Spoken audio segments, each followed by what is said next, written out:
Hello everyone and welcome back. And it's a horrible day outside today.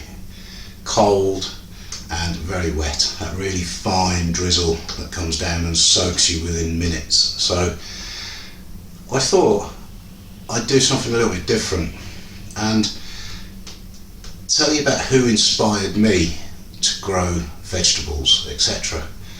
And kind of who inspired me to get into gardening.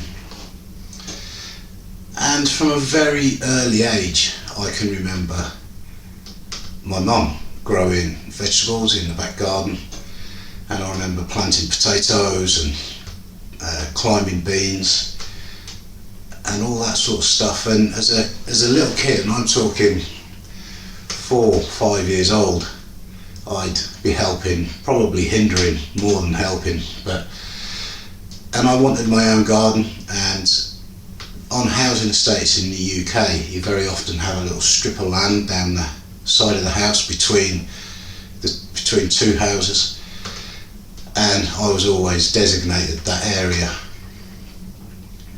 and you couldn't grow anything in it.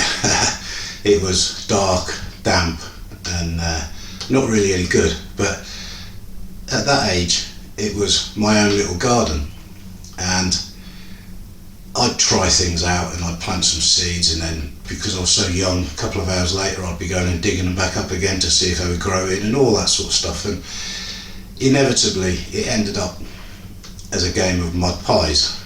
But it was that very early stage of having an interest, being exposed to growing your own food and growing plants. And other people that inspired me were my granddad. This is a picture of him as a young man in the Second World War time, and he was in North Africa fighting the Nazis, and he kept chickens. And I don't remember him growing any veg, but I remember him having chickens and a garden. And in fact, you go around to his garden, and amongst all the flowers and things would be eggshells and tea bags, and he didn't bother composting it. He used to just chuck it straight onto the flower beds. And my grandma, my dad's mum, she inspired me with a self-sufficiency kind of way. You know, I mean, I remember going round to hers, and it was like stepping back in time. You know, we had central heating at home, whereas at her house, if you didn't light the fire in the kitchen, the coal fire, you didn't have any hot water. There was no central heating, so you know, you'd wake up in the winter if you went to stay there, and there'd be ice on the inside of the windows, let alone the outside. And we'd go off for walks. I remember staying with her in the summer holidays, and we'd go off for walks with some plastic bags, and we'd collect blackberries and things like that, and we'd go back and she'd make a crumble or a pie out of it. And again, from a very early age I was exposed to this gathering food that you could eat, that self-sufficient way of living. Now, I'm not saying that any of these people were completely self-sufficient and living off grid and things like that. They weren't, but it inspired me to one day strive to become self-sufficient.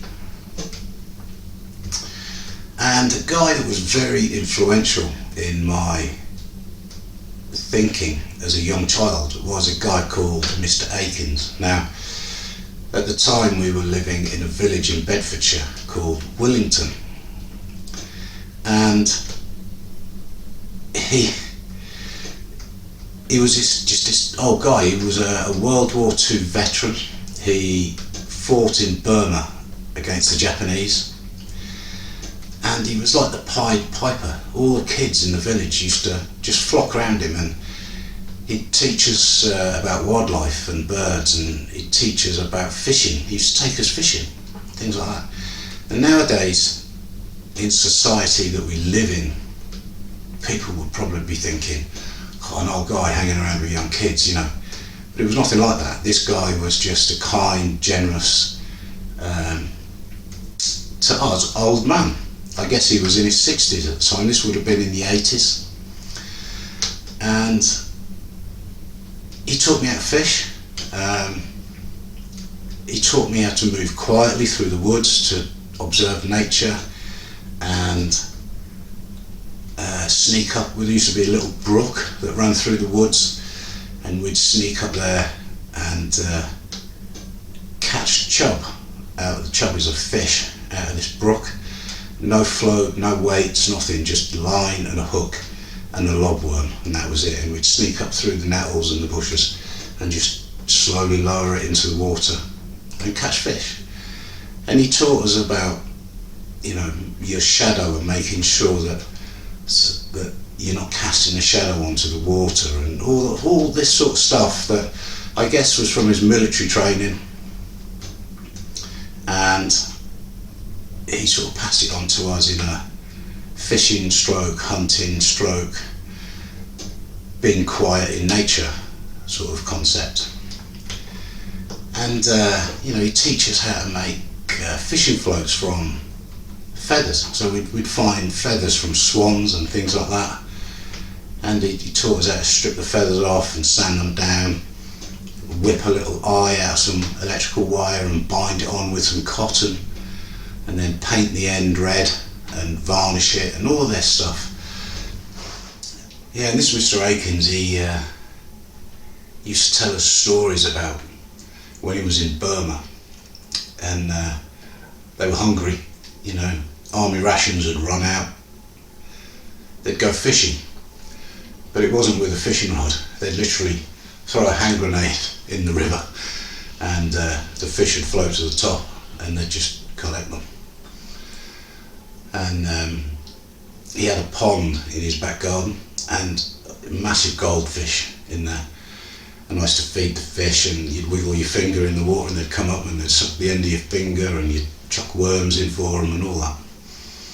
And I pestered my mum and dad for ages about having a pond in the garden, and they were, no, we don't want a pond, because my brother was three years younger than me, and I guess they were frightened about him falling in the pond. But in the end they caved in, and I'd come home from primary school one day and there was a big hole. Mr. Akens and my mum had dug this hole, and that weekend I helped put the liner in and put slabs around it and all that, and made this pond, and I used to spend hours by this pond looking at the nature and the fish and all of that. And so I'm going off track now, but he had a back garden, and it was kind of divided into two. So the first half was the sort of ornamental garden, the lawn and the flowers, and the back half was where he had his shed and vegetable plot. And he'd grow beans and potatoes and radishes. I mean, I remember it was the first seed I remember sort of sowing really was some radishes, and they're a great one for kids because within sort of 3 weeks you've got a plant, you know, within 4 or 5 weeks you can eat it. And yeah, you'd do that, and his compost heap, it wasn't in a bay like we do nowadays, it was just literally a heap in the garden, and he used to dig into it and bury his kitchen waste in the middle, and within a few days it had gone. And you know, we were always sort of digging into it, put your hand in there and it was red hot, steam coming off it in the winter, things like that. And he just had this continuous pile of compost. Very clever guy. And he made his own tea from pigeon mug. His friend kept pigeons, and so he'd go around and they'd sweep out the pigeon loft, and he'd put it in a piece of Hessian cloth, tie it up, and then hang it in a bucket of water. And it used to do wonders for the plants, you know. It was used very sparingly because it was so strong. It was sort of half a cup to a whole watering can, you know. And don't water the leaves with it because it will kill the plant. Just water the soil around the plant. But it was all these old skills that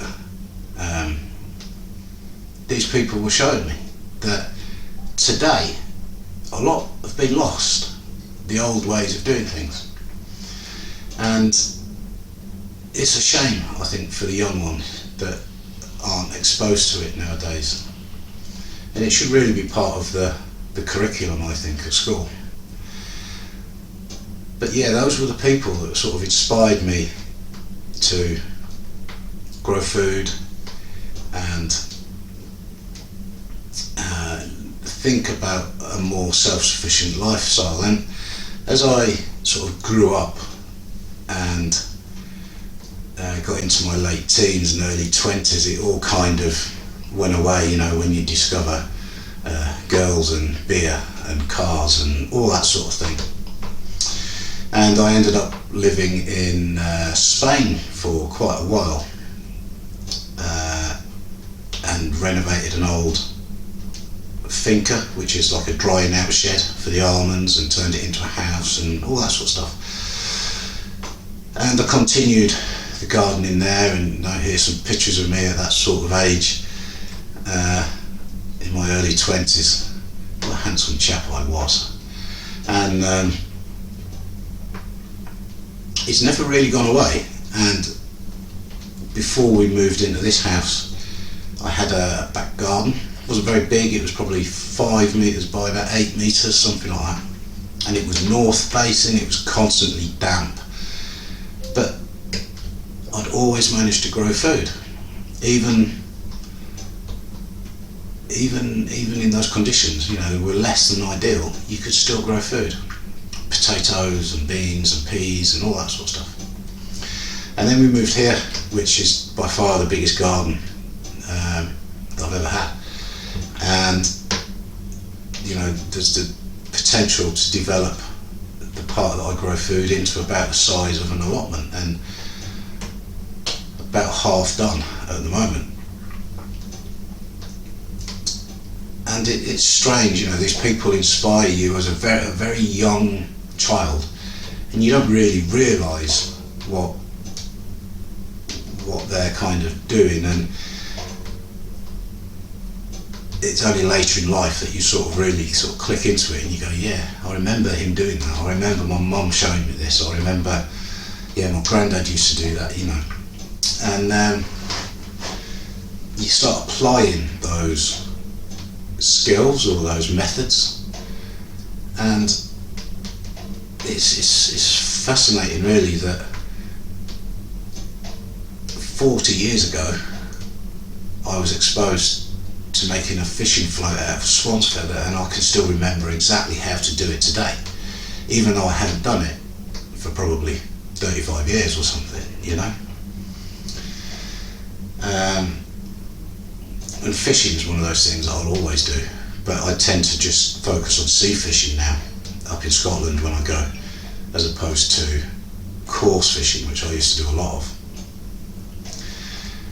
But again, it's a self-sufficiency skill, as is trapping and hunting and things like that, which I've done as well in my time. You know, bushcraft is a major hobby of mine.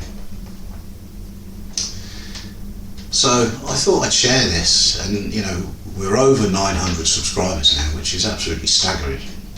And I thought a little bit more about me and where I got the bug for growing food and being more self-sufficient would be a nice little video on a horrible wet day.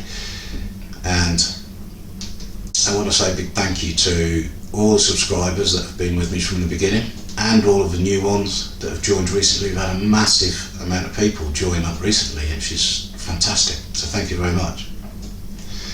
And we've just got to get to that magic 1,000 now. But yeah, so I was inspired by people that were from the sort of 40s, 50s, you know, and my mum now, she's still growing food, and this is her plot. I've been around there today, and it's all cleaned up and ready for the spring. Now it's not on the scale that she used to do, but you know, she's in her 70s, so it's more of a hobby now. And she grows some fantastic veg and some fantastic fruit. So thank you very much for watching. I hope you've enjoyed this little video, and it's been a bit of a trip down memory lane for me as well. I asked my mum to get these photos sorted out. So let me know who inspired you to grow food. Let me know in the comments, and let's have a bit of a conversation about it. Thanks guys, cheers.